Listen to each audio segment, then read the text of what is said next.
झारखंड के जमशेदपुर शहर में एक 3 साल की नर्सरी की स्टूडेंट के साथ उसी के वैन ड्राइवर ने रेप कर दिया।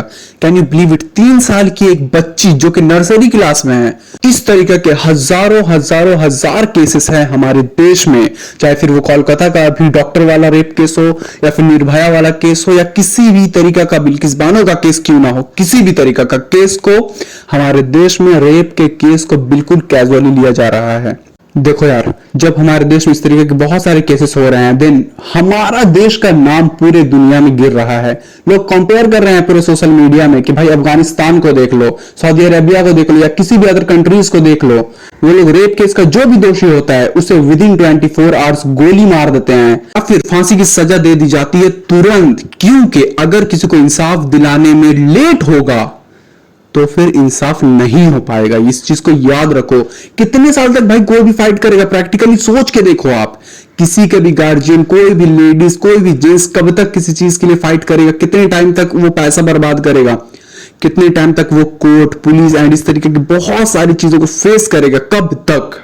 ये सबसे बड़ा डिफॉल्ट है हम लोगों के गवर्नमेंट में, हम लोगों के डेमोक्रेसी में। ये बहुत ही बड़ा कलंक है कि आप किसी दोषी को सजा नहीं दे पाते हो।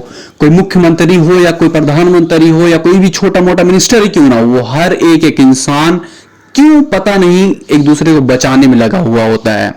हमारे देश में किसी भी तरीका की महिलाएं सेफ नहीं हैं। भाई ओलंपिक जैसा गेम खेलने वाली, हम लोगों को गोल्ड, सिल्वर एंड इस तरीके के बहुत सारे मेडल दिलाने वाली वेनिसा फोगाट के साथ जब इस तरीका का केसेस हुए हैं, जब उसने आवाज उठाने की कोशिश करी, प्रोटेस्ट करी, तो भाई पुलिस उसी के साथ उल्टा जबरदस्ती कर रही है, उसको हटाने की कोशिश कर रही है, प्रोटेस्ट को रोकने की कोशिश कर रही है। एंड जिस इंसान के ऊपर जो भी इल्जाम लगे भाई उसको सही तरीके से वेरीफाई तो करो। वैसे भी उस इंसान का कैरेक्टर बहुत बार लेडीज की तरफ से खराब आ चुका है। एक मर्तबा एक रिपोर्टर उससे सवाल जवाब करी, वो रिपोर्टर के मुंह पे भाई इस तरीके से अपना कार का डोर बंद करता है कि वो रिपोर्टर का हाथ टूट सकता था।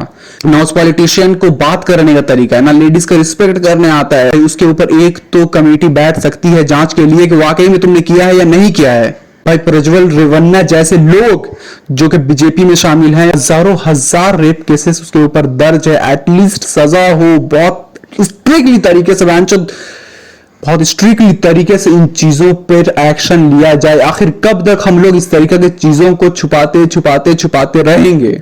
हर चीज का एक टाइम होता है। एक बिल पास करो, एक बिल, और देखो कौन से लोग हैं जो पार्लियामेंट में उस बिल को रोकने की कोशिश करते हैं। सीधी सी बात है, आपको आपका नेता का असलियत दिख जाएगा।